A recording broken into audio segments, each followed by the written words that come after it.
Aceh dalam tantangan besar terhadap upaya peningkatan kualitas pelayanan publik dan percepatan pembangunan di Aceh sangat penting dilakukan. Oleh karena itu, para pejabat yang baru dilantik harus segera beradaptasi dan bersinergi dalam membangun tim kerja yang solid dan efektif. Hal tersebut disampaikan oleh penjabat Sekretaris Daerah Aceh Azwardi saat membacakan sambutan PJ Gubernur Aceh usai melantik pejabat eselon 2 di jajaran pemerintah Aceh atas nama PJ Gubernur Aceh di Anjong Monmata, Komplek Meligo Gubernur Aceh pada Kamis 15 Agustus 2024.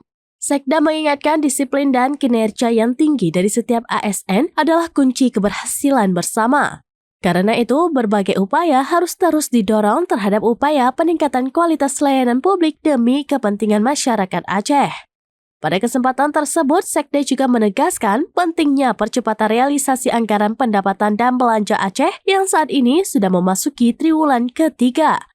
Target pemerintah Aceh akhir bulan ini adalah 65% untuk realisasi fisik dan 60% untuk realisasi keuangan. Hingga saat ini baru terrealisasi 50% untuk realisasi fisik dan 46,9% untuk realisasi keuangan.